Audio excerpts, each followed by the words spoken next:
کے پردے میں نشانات کا مخزن، قرآن کا ہر حرف کرامات کا مخزن۔ اعوذ باللہ من الشیطان الرجیم، بسم اللہ الرحمن الرحیم۔ قل ان صلاتی و نسکی و محیای و مماتی للہ رب العالمین، سورۃ الانعام 163۔ وما خلقت الجن والانس الا لیعبدون، سورۃ الذاریات آیت نمبر 57۔ تو کہہ دے کہ میری عبادت اور میری قربانیاں اور میرا جینا اور میرا مرنا اللہ ہی کے لیے ہے، جو تمام جہانوں کا رب ہے، اور میں نے جن و انس کو پیدا نہیں کیا مگر اس غرض سے کہ وہ میری عبادت کریں۔ اللہم صلی علی محمد وعلی آل محمد کما صلیت علی ابراہیم وعلی آل ابراہیم انک حمید مجید۔ اللہم بارک علی محمد وعلی آل محمد کما بارکت علی ابراہیم وعلی آل ابراہیم انک حمید مجید۔ سامعین کرام، آج ہم اسلامی عبادت کے صحیح تصور پر بات کریں گے۔ عبادت عموماً دنیا میں اس کے بارے میں دو نظریات رائج ہیں، اور دونوں ہی ایکسٹریم ہیں، دونوں ہی افراط و تفرید کا شکار ہیں۔ ایک گروہ وہ ہے جو یہ سمجھتا ہے کہ تارک الدنیا ہو جانا، جنگلوں میں نکل جانا، شادیاں نہ کرنا اور روزے رکھنا اور نمازیں پڑھنا محض یہ عبادت ہے۔ اور دوسرا گروہ یہ سمجھتا ہے کہ گویا کہ عبادت کا مطلب صرف یہ ہے کہ انسانوں کے حقوق ادا کیے جائیں، غریبوں کی مدد کی جائے، معذوروں کی ہیلپ کی جائے، کسی کی مدد کر دی جائے، بس یہی عبادت ہے۔ حضرت مسیح موعود علیہ السلام نے اس کی تفصیل کے ساتھ اس کے بارے میں یہ فرمایا ہے کہ عبادت اصل میں کہتے کس کو ہیں۔ حضرت مسیح علیہ السلام فرماتے ہیں کہ عبادت اصل میں اس کو کہتے ہیں کہ انسان ہر قسم کی قساوت کجی کو دور کر کے دل کی زمین کو ایسا صاف بنا دے جیسے زمیندار زمین کو صاف کرتا ہے۔ پھر فرماتے ہیں کہ جب دل کی زمین میں کوئی کنکر پتھر ناہمواری نہ رہے اور ایسی صاف ہو کہ گویا روح ہی روح ہے، تو اس کا نام عبادت ہے۔ چنانچہ اگر یہ درستی ہو جائے تو اگر یہ درستی اور صفائی آئینے کی جاوے تو اس میں شکل نظر آ جاتی ہے، اور اگر زمین کی جاوے تو اس میں انواع و اقسام کے پھل پیدا ہو جاتے ہیں۔ پس انسان جو عبادت کے لیے پیدا کیا گیا ہے، اگر دل صاف کرے اور اس میں کسی قسم کی کجی اور ناہمواری، کنکر پتھر نہ رہنے دے، تو اس میں خدا نظر آئے گا۔ تو حضرت مسیح موعود علیہ السلام یہ فرماتے ہیں کہ جب گویا دل کے آئینے میں خدا نظر آنے لگ پڑے تو یہی عبادت ہے۔ حضرت مسلم موعود رضی اللہ تعالیٰ عنہ نے اس کو ایک اور رنگ میں بیان کیا۔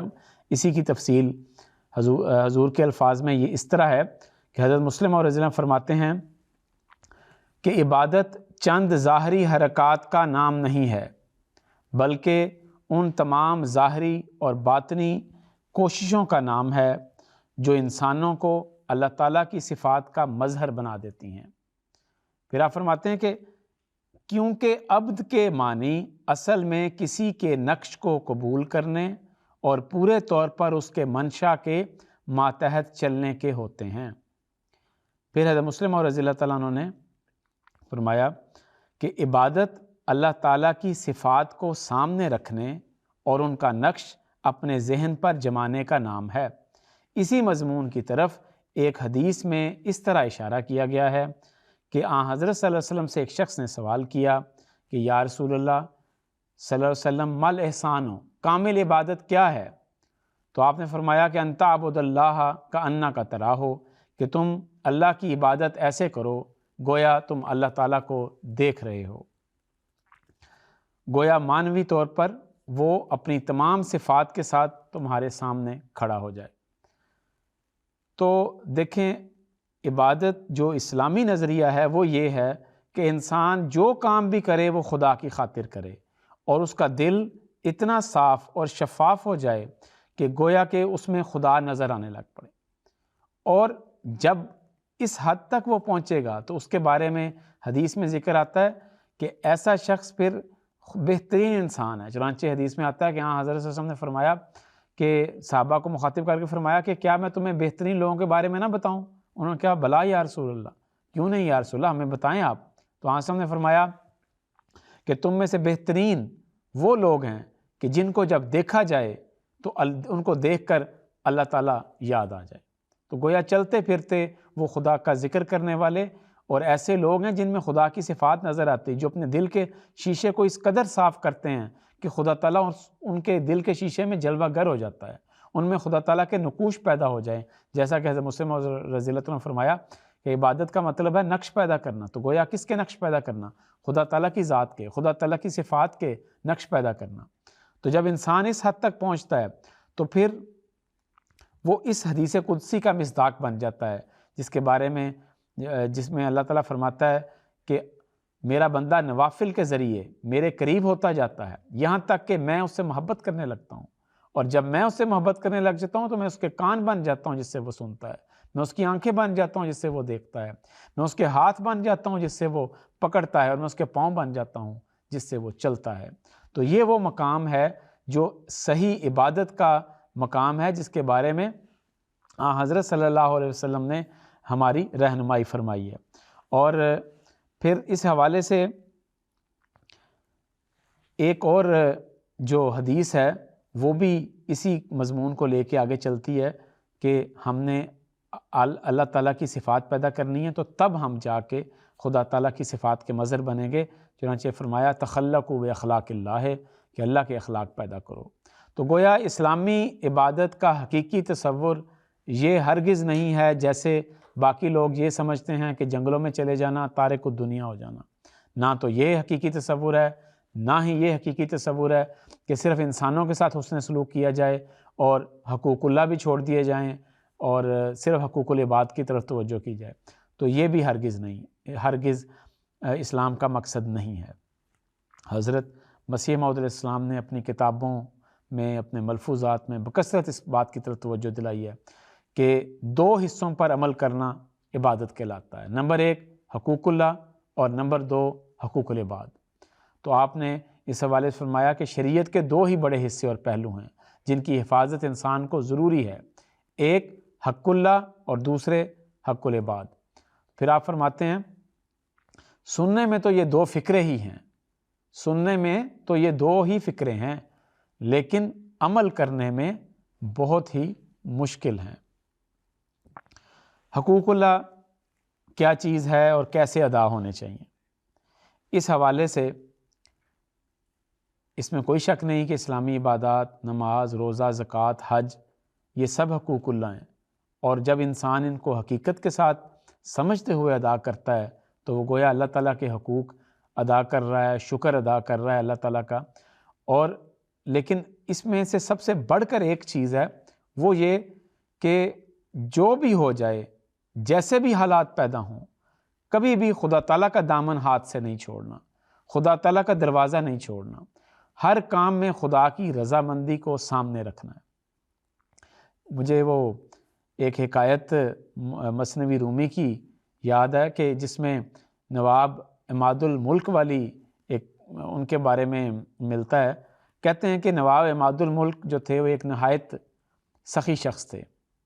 ان کے پاس 500 غلام تھے اور جنہیں وہ بڑے اچھے طریقوں سے رکھتا تھا، اپنے بیٹوں سے بڑھ کر پیار کرتا تھا، انہیں بہترین لباس، عمدہ کھانا، ہر طرح کی سہولت ان کو دیتا تھا، اور بڑی ان کی شان و شوکت تھی. اس کی وجہ سے لوگ کہتے تھے کہ دیکھو نواب عماد الملک کتنا اچھا سلوک کرتا ہے اپنے غلاموں کے ساتھ. کہتے ہیں کہ ایک دفعہ یہ غلام بہترین کپڑے پہنے ہوئے اور بہترین لباس کے ساتھ اور بہترین پوشاک کے ساتھ اور بہترین انہوں نے زرق برق اپنے گولڈ کی چیزیں بھی پہنی، وہ گزر رہے تھے. تو ایک غریب اور فقیر شخص کی ان پر نظر پڑی جس کے پاس نہ کھانے کو کچھ تھا، نہ اس کے پاس لباس تھا، پھٹے ہوئے کپڑے پہنے اس نے. تو یہ اس نے دیکھا اس فقیر نے تو اس نے اللہ تعالیٰ کے حضور عرض کیا، اس نے کہا اے اللہ دیکھ میں تیرا غلام ہوں اور خالی ہاتھ ہوں، جبکہ نواب عماد الملک کے غلاموں کو دیکھ وہ نعمتوں میں ڈوبے ہوئے ہیں۔ اے خدا، اس نے پھر عجیب و غریب بات کی، اس نے خدا تعالیٰ کو مخاطب کر کے کہا کہ اے خدا تو نواب عماد الملک سے سیکھ کہ اپنے غلاموں سے کیسا سلوک کیا جاتا ہے۔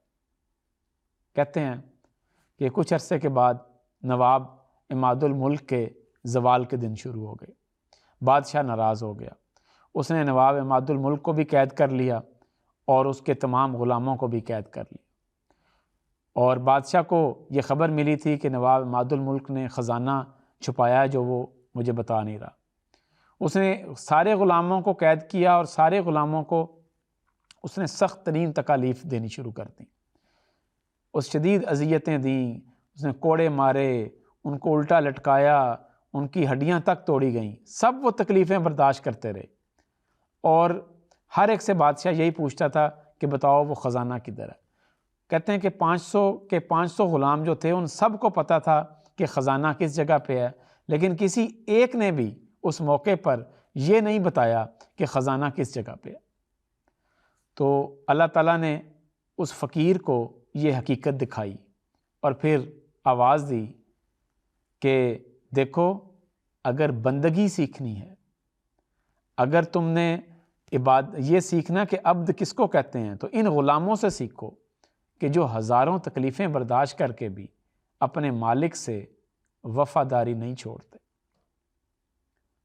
تو یہ حکایت بیان کی جاتی ہے، لیکن یہ بالکل درست بات ہے کہ جو بھی حالات ہوں ہرگز خدا تعالیٰ سے بے وفائی نہیں کرنی چاہیے، اپنے مالک سے بے وفائی نہیں کرنی چاہیے۔ اس لیے سیدنا حضرت خلیفۃ المسیح الخامس ایدہ اللہ تعالیٰ بن عزیز اکثر جامعہ کے طلباء کو یہ نصیحت کرتے ہیں کہ اپنے خدا سے کبھی بے وفائی نہ کرنا۔ اکثر ڈائریوں میں یہی حضور کی نصیحت ہوتی ہے، ہر حال میں خدا سے راضی رہنا۔ تو یہ نصیحت ہے جو دراصل عبادت کا مغز ہے کہ جب بھی کبھی کوئی تکلیف آئے، کسی بھی قسم کا کوئی ابتلا آئے، تو ہم نے ہر حال میں خدا سے راضی رہنا ہے، یہی عبادت ہے۔ حضرت مسلم اور رضی اللہ تعالیٰ عنہ نے کیا خوب فرمایا کہ ہو فضل تیرا یا رب یا کوئی ابتلا ہو، راضی ہیں ہم اسی میں جس میں تیری رضا ہو۔ تو یہ تو حقوق اللہ والا حصہ ہے۔ حقوق العباد کا بھی صحیح جو کانسیپٹ ہے وہ بھی ہمیں اسلام نے دیا ہے کہ حقوق العباد اگر آپ نے ادا کرنے ہیں تو کس کی خاطر کرنی، وہ بھی اللہ کی خاطر ہی کرنے ہیں، تب وہ عبادت بنیں گے۔ اگر آپ اپنے فائدے کے لیے حقوق العباد ادا کرتے ہیں، کسی کے ساتھ حسن سلوک کرتے ہیں اس لیے تاکہ وہ آپ کی عزت کرے، تو ایسا حسن سلوک کا کوئی فائدہ نہیں، کیونکہ اس کے پیچھے خدا کی محبت نہیں ہے۔ اللہ تعالیٰ فرماتا ہے، حدیث میں آتا ہے کہ آن نے فرمایا الخلق عیال اللہ، کہ تمام مخلوق اللہ تعالیٰ کی عیال ہے۔ فَأَحَبُّ النَّاسِ إِلَى اللَّهِ مَنْ أَحْسَنَ إِلَىٰ عِيَالِهِ، بس لوگوں میں سے پسندیدہ شخص اللہ کو وہ ہے جو اللہ کی مخلوق کے ساتھ سب سے زیادہ حسن سلوک کرتا ہے۔ حضرت مسلم اور رضی اللہ تعالیٰ عنہ اسی مضمون کو بیان کرتے ہوئے فرماتے ہیں کہ اسلام کی روح سے جو نیک سلوک دوسرے لوگوں سے کیا جائے وہ بھی عبادت کہلاتا ہے۔ چنانچہ حدیث میں آتا ہے، رسول کریم صلی اللہ علیہ وسلم نے فرمایا کہ اگر کوئی شخص اپنی بیوی کے منہ میں ثواب کی نیت سے لقمہ ڈالے تو اس کا بھی خدا تعالیٰ ایسا ہی بدلہ دے گا جیسا کہ صدقے کا، یعنی بیوی کے منہ میں لقمہ ڈالنا بھی عبادت سمجھا جائے گا۔ حضور فرماتے ہیں پس اسلام کی روح سے بنی نوع انسان سے نیک سلوک بھی عبادت کا حصہ ہے۔ پڑوسیوں سے حسن سلوک کرنا، رشتہ داروں سے حسن سلوک کرنا، والدین سے حسن سلوک کرنا، بیوی اور اس کے رشتہ داروں سے حسن سلوک کرنا، یہ سب کام جب خدا کی رضامندی کی خاطر کیے جائیں تو تب عبادت بنتے ہیں، اگر اپنے فائدے کے لیے کیے جائیں تو پھر یہ عبادت نہیں بنتے۔ جیسا کہ شروع میں میں نے عرض کیا تھا کہ حضرت مسلم اور رضی اللہ تعالیٰ نے فرمایا کہ اللہ کی عبادت کیسے کرنی ہے؟ ایسے عبادت کرنی ہے گویا کہ تم اللہ کو دیکھتے ہو۔ اس کا مطلب یہ ہے کہ جو بھی نیک کام کرنا ہے، مخلوق کی خدمت کرنی ہے، اس لیے کہ یہ خدا کا حکم ہے، اس لیے یہ کام کرنا ہے۔ بیوی سے اس نے سلوک کرنا ہے، جس سے بھی کرنا ہے اس لیے کرنا ہے کہ یہ اللہ تعالیٰ کا حکم ہے اور میں اللہ تعالیٰ کی خاطر کر رہا ہوں۔ جب خدا کی ذات کے گرد سب کو چکر لگایا جائے گا تو تب وہ عبادت کہلائے گی۔ لیکن اگر کوئی شخص حقوق اللہ ادا کرتا ہے، اگر کوئی شخص عبادتیں کرتا ہے، نماز پڑھتا ہے، روزے رکھتا ہے، سب کچھ کر رہا ہے اور دن رات اللہ کی طرف گویا کہ تہجدیں بھی پڑھتا ہے، لیکن خدا تعالیٰ کی مخلوق اس سے تنگ ہے، اس کے ملنے والے، اس کے رشتہ دار سب اس سے تکلیف اٹھاتے ہیں، تو ایسے شخص کی عبادتوں کا پھر کوئی فائدہ نہیں ہے۔ چنانچہ حدیث میں آتا ہے کہ حضرت ابو ہریرہ رضی اللہ تعالیٰ عنہ بیان کرتے ہیں کہ ایک دفعہ رسول کریم صلی اللہ علیہ وسلم نے ہم سے پوچھا کہ صحابہ سے پوچھا کہ تم جانتے ہو کہ مفلس کون ہے؟ کون ایسا شخص ہے جو کہ بالکل غریب ہے، مفلس ہے، اس کے وہ کچھ نہیں ہے؟ صحابہ رضی اللہ عنہ فرماتے ہیں کہ کہتے ہیں کہ ہم نے عرض کیا کہ یا رسول اللہ ہمارے نزدیک تو مفلس اس شخص کو کہتے ہیں یا غریب اس کو کہتے ہیں جس کے پاس کوئی مال نہیں، کوئی متاع نہیں، کوئی درہم نہیں، کوئی دینار نہیں۔ تو آپ نے فرمایا کہ نہیں، میری امت کا مفلس قیامت کے دن وہ شخص ہوگا جس نے بڑی نمازیں پڑھی ہوں گی، بڑے روزے رکھے ہوں گے، زکوٰۃ بھی دیتا ہوگا، سب کچھ نیک کام کرتا ہوگا، لیکن ان نیک کاموں کے ساتھ ساتھ اس نے کسی کو گالی دی ہوگی، کسی پر بہتان لگایا ہوگا، کسی کا مال کھایا ہوگا، کسی کو تکلیف دی ہوگی، مارا ہوگا، تو پھر ایسے شخص کی نیکیوں میں سے کچھ نیکیاں ان مظلوموں کو دیتا چلا جائے گا اللہ تعالیٰ، کچھ ایک مظلوم کو دے گا، کچھ دوسرے مظلوم کو۔ اگر اس کی نیکیاں حساب پورا ہونے سے پہلے ختم ہو گئیں تو ان مظلوموں کے گناہ لے کر اس پر ڈال دیے جائیں گے اور پھر اسے جہنم میں پھینک دیا جائے گا، کیونکہ ایسا شخص مفلس ہے۔ ایک اور حدیث میں حضرت صلی اللہ علیہ وسلم فرماتے ہیں کہ حضرت ایک اور حدیث میں ذکر ملتا ہے کہ حضرت صلی اللہ علیہ وسلم کی خدمت میں عرض کی گئی کہ اے اللہ کے رسول، ایک عورت ہے جو بڑی نمازیں پڑھتی ہے، تہجد پڑھتی ہے، رات کو قیام کرتی ہے، دن کو روزہ رکھتی ہے اور بڑی صدقہ و خیرات بھی بہت کرتی ہے، لیکن اس میں خوبی نہیں ہے، ایک اس میں خامی ہے، وہ یہ کہ اپنی زبان سے ہمسایوں کو تکلیف پہنچاتی ہے، اور ایسی عورت ہے کہ اس سے ہمسائے خوش نہیں ہیں۔ تو جب حضرت صلی اللہ علیہ وسلم نے یہ سنا تو آپ نے فرمایا کہ وہ ہے یا فی النار، کہ وہ دوزخی ہے۔ اس پر صحابہ نے کہا کہ یا رسول اللہ ایک اور عورت ہے جو فرض نمازیں ادا کرتی ہے، بہت زیادہ صدقات تو نہیں لیتی لیکن چند ٹکڑے کبھی کبھی صدقے کے بھی کر دیتی ہے، راتوں کو قیام تو نہیں کرتی بہت زیادہ لیکن فرض نماز کبھی نہیں چھوڑتی، اور لیکن اس میں یہ خوبی ہے کہ کبھی کسی کو تکلیف نہیں پہنچاتی۔ تو حضرت نے فرمایا کہ ایسی عورت جنتی ہے۔ تو گویا عبادت وہ ہے جس میں انسان اللہ تعالیٰ کے حقوق ادا کرے اور ساتھ بندوں کے بھی۔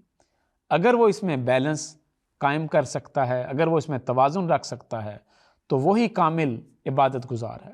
حضرت اقدس مسیح موعود فرماتے ہیں کہ کامل عابد وہی شخص وہی ہو سکتا ہے جو دوسروں کو فائدہ پہنچائے۔ اس لیے ہر وہ عمل عبادت ہے جو اللہ تعالیٰ کی رضامندی کے مطابق ہو۔ ہمارا کھانا پینا، اٹھنا بیٹھنا، سونا جاگنا، یہ سب کچھ عبادت بن سکتا ہے اگر وہ خدا تعالیٰ کی رضامندی کے مطابق ہو۔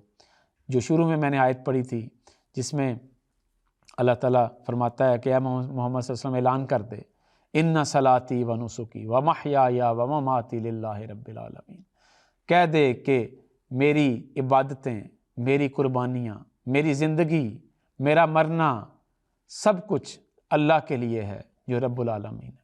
جب ہمارے عمل خدا کے لیے ہو جائیں گے، ہر کام میں ہم خدا تعالیٰ کو سامنے رکھیں گے، تو یہی حقیقی عبادت ہے۔ عبادت اس کا نام نہیں کہ تارک دنیا ہو جائے انسان، دنیا کو چھوڑ دے، ہرگز نہیں۔ حضرت مسیح موعود علیہ الصلوۃ والسلام فرماتے ہیں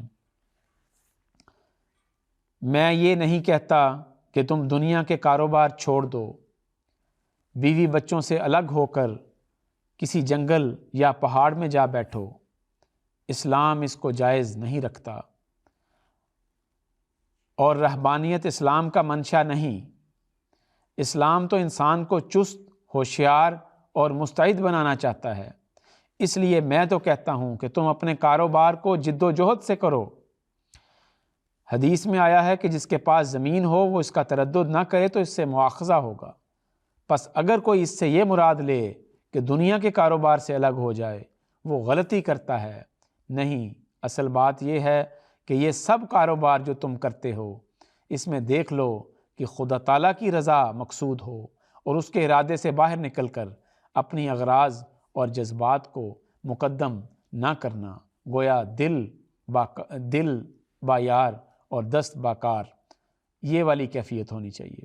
حضرت مسیح موعود علیہ السلام ایک اپنے اشعار میں مقرب لوگوں کی علامتیں بیان کرتے ہوئے فرماتے ہیں خدا سے وہی لوگ کرتے ہیں پیار، جو سب کچھ ہی کرتے ہیں اس پر نثار، اسی فکر میں رہتے ہیں روز و شب، کہ راضی وہ دلدار ہوتا ہے کب، اسے دے چکے مال و جاں بار بار، ابھی خوف دل میں کہ ہیں نابکار، لگاتے ہیں دل اپنا اس پاک سے، وہی پاک جاتے ہیں اس خاک سے۔ اللہ تعالی ہمیں اپنی رضامندی کی راہوں پر چلائے۔ وآخر دعوانا ان الحمد للہ رب العالمین۔